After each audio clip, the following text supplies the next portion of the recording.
जय जगन्नाथ। आसतु मोर प्रिय ज्ञानी प्रेमी भगवत पिपासु भक्तजने। आजिर विषय वस्तु है भागवतर जन्म किपरि होइतिला।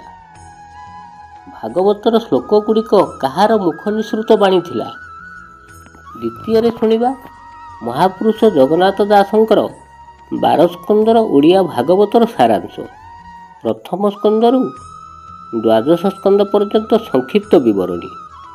आसतु आज्ञा प्रथमे भागवतर जन्म वृत्तांतटी आलोचना करिबा। भगवान भागवतानांच मुखस्खलितं मक्षरं त्रिअक्षरं महावीरं अनन्तं तं निजयते। यार अर्थ एकाक्षर विष्णुमुखु हेले उत्पन्न, त्रिअक्षर कले ताकु जगत जीवन। प्रथमे भगवान विष्णुक मुखरु एकाक्षर अक्षर जात होला, ताहापरे भगवान 3 अक्षर उत्पन्न कले। द्वितीय श्लोक रे कौन लिखिले? चतुर्विंशति ब्राह्मणं चतुर्श्लोक तो नारायणं नारद दशम श्लोके व्यासं चैव स्वतानिश्च। यार अर्थ 24 अक्षरे पुणी सर्जना कले पितामह को यही कथा जे कहिले। 24 अक्षर ब्रह्मा ग्रहण करिले, 4 श्लोक रचि नारायण जणाइले। 10टी श्लोक रे नारद कहिले, 100टी श्लोक रे व्यास पूरण कले। द्वितीय कौन है आज्ञा? 3 अक्षर रु 24 अक्षर है। 24 अक्षर को नहीं प्रभु 4 गोटी श्लोक रचना कले। यही 24 अक्षर को नहीं नारद 10टी श्लोक रचना कले। अक्षर और श्लोक गुड़िक ब्रह्मा को प्रथमे जणाइबारु ब्रह्मा यहाकू ग्रहण कले।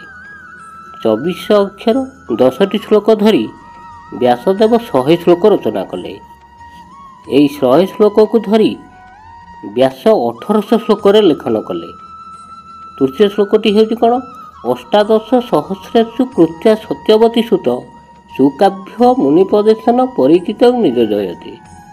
1800 श्लोक व्यासदेव रचना कला परे यही भागवतर श्लोक गुड़िक षड संवाद विभक्त होगला। षड संवाद कौन ना? चतुर्थ श्लोकटी को शुणी नवा। शुक परिचित संवादं नारदं वसुदेवय कवि निमित्त संवादं अवधूत यदुराजन। कृष्ण उद्धव संवादं सुत सौनक मुनिनां एतानि षड संवाद भगवत भावुका जना। यार अर्थ यही 6 जन महापुरुष भागवत को 6 जन आगे बुझाई कहबारु व्यासदेव भगवत रचना कले।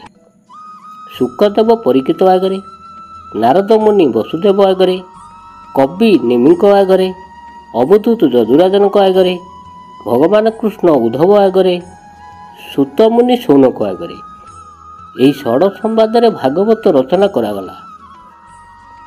अरूप निराकार सेही परम ब्रह्म शुक्लांबर विष्णु रूपे प्रकाश आपण।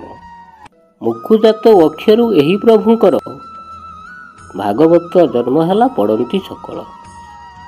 अरूप निराकार परम ब्रह्म शुक्लांबर विष्णु रूपे एकाक्षर अक्षर प्रथमे उत्पन्न करिबारु भागवतर जन्म सेई दिन ठारू हैला। एबे आज्ञा ओडिया भागवतर प्रथम स्कंदरु द्वादश स्कंदर सार वृत्तांतटी शुणी नवा। महापुरुष जगन्नाथ दास किपरि सरलीकरण व्याख्या ताहा प्रदान कले। प्रथम और द्वितीय स्कंदरे घटिथिबा घटना गुड़िक वर्णना कले। तृतीय स्कंदरे ब्रह्मांड सर्जना कथा लिखिले। प्रथम द्वितीय आगमय बाणी, तृतीय ब्रह्मांड सर्जन है। किंतु यही तृतीय स्कंदरे गुप्त रहस्यटी हेउछि विदुर उद्धव संवाद अति गोपनीय। चतुर्थ स्कंदरे ध्रुव तप आचरण करी मुक्ति पाइले एवं पुरंजन दिव्य ज्ञान लाभ कला। विरोचन और दक्ष प्रजापति जाग संक्षिप्त वर्णना कले। दक्ष प्रजापति यज्ञ रे सतीमाता यज्ञ कुंड को नहीं प्राण विसर्जन करथिले। पंचम स्कंदरे ए पृथ्वी को 7 भाग करी भरत को प्रदान करागला।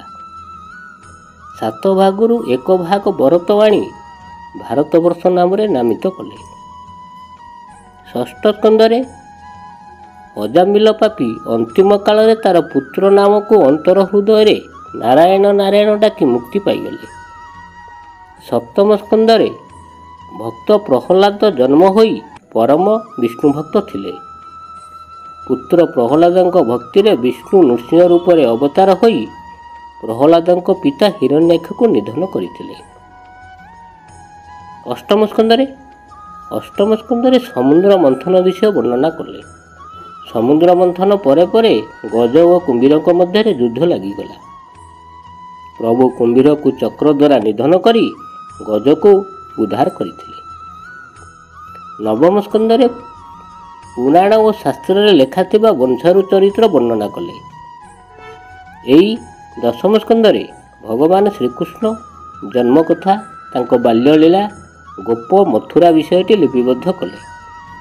ବୃନ୍ଦାବନର ରାସଲୀଳା ଓ ଦ୍ୱାରିକା ନଗରୀ ସ୍ଥାପନା ଭଗବାନଙ୍କର ଶ୍ରେଷ୍ଠ କୃତି ଥିଲା। ଏହା ଭାଗବତର ଦଶମ ସ୍କନ୍ଧରେ ବର୍ଣ୍ଣନା କରିଛନ୍ତି। ଭାଗବତର ଏକାଦଶ ସ୍କନ୍ଧରେ କେବଳ ଜ୍ଞାନତତ୍ତ୍ୱ ଉପରେ ବର୍ଣ୍ଣନା କରିଛନ୍ତି।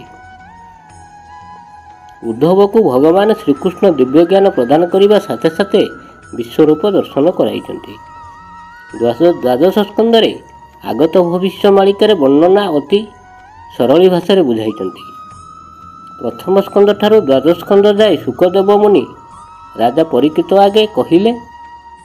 ଶ୍ରୀକୃଷ୍ଣ ଚରଣେ ଚିତ୍ତବୃତ୍ତି ରଖି ଜଗନ୍ନାଥ ଦାସ ସଂକ୍ଷିପ୍ତରେ ବର୍ଣ୍ଣନା କଲେ। ହଁ ଆଜ୍ଞା, ଏହା ହେଉଛି ଓଡ଼ିଆ ଭାଗବତର ସାରମର୍ମ କଥା। ନିଶ୍ଚୟ ଆମର ଏ ଭିଡ଼ିଓଟି ଆପଣମାନଙ୍କୁ ଭଲ ଲାଗିଥିବ। ଭଲ ଲାଗିଥିଲେ ଏହାର ମତାମତ ଜଣାନ୍ତୁ।